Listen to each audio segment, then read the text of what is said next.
الله الرحمن الرحيم الحمد لله رب العالمين والصلاة والسلام على أشرف الأنبياء والمرسلين نبينا محمد وعلى آله وصحبه أجمعين أما بعد السلام عليكم ورحمة الله وبركاته. سامعین کرام، آپ حضرات کے سامنے جو چیز پیش کی گئی ہے، دو درسوں میں پچھلے آپ نے نماز کی اہمیت کے بارے میں کچھ باتیں آپ نے سماعت فرمائی ہیں، اور اس درس میں نیت سے متعلق ایک معروف و مشہور حدیث پیش کی جائے گی اور اس کا ترجمہ، اور یہ اس لیے کہ مؤلف کتاب نے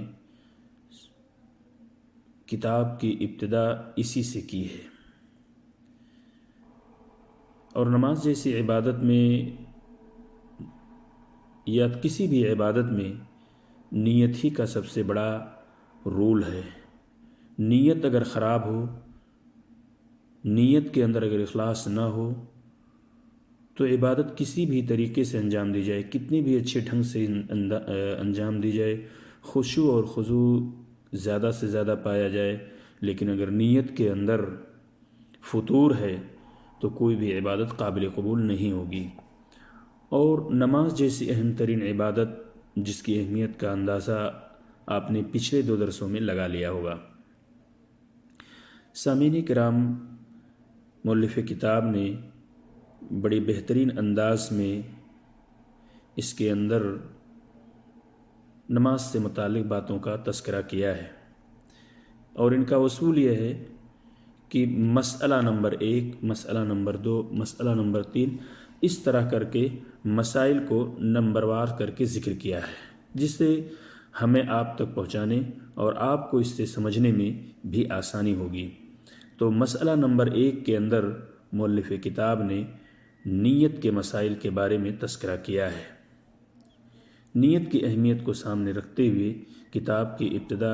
اسی سے کی ہے، تاکہ مؤلف کتاب کی نیت، نماز پڑھنے والے کی نیت یا ہر اس شخص کی نیت کے اندر اخلاص پایا جائے، اور اس نیت کا ہر وہ شخص لحاظ رکھے جو کوئی بھی نیک عمل کرے، کوئی بھی عبادت کرے، تاکہ وہ عبادت اور اس کا وہ نیک عمل قابل قبول ہو۔ سامعین کرام،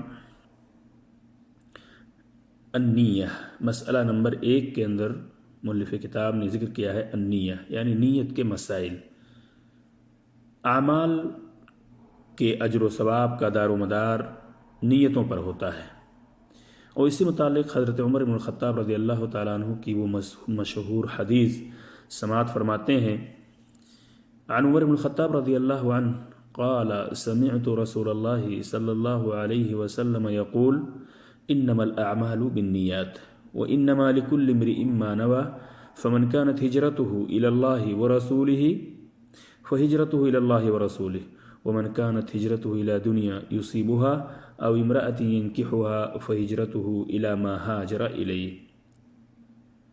رواه البخاری۔ سامعین کرام، عمر بن الخطاب کی روایت بہت مشہور ہے، اور جب بھی نیت کی بات آتی ہے، اخلاص کی بات آتی ہے، اور نیت کی اہمیت کو جب اجاگر کیا جاتا ہے تو اس حدیث کو ضرور پیش کیا جاتا ہے۔ حضرت عمر بن الخطاب رضی اللہ تعالیٰ عنہ کہتے ہیں، میں نے رسول اللہ صلی اللہ علیہ وسلم کو فرماتے ہوئے سنا کہ اعمال کا دار و مدار نیتوں پر ہے، اور ہر شخص کے لیے یا ہر شخص کو وہی ملے گا جس کی اس نے نیت کی، لہذا جس نے دنیا حاصل کرنے کی نیت سے ہجرت کی اسے دنیا ہی ملے گی۔ ہجرت بڑی عظیم عبادت ہے، لیکن اگر ہجرت میں دنیا کی کوئی دنیاوی کوئی غرض ہے تو پھر ہجرت کا اجر ثواب نہیں ملے گا۔ یعنی اس حدیث کے اندر جو چیز جس نے دنیا حاصل کرنے کی نیت سے ہجرت کی اسے دنیا ہی ملے گی، جس نے کسی عورت سے نکاح کرنے کی غرض سے ہجرت کی اسے عورت ہی ملے گی۔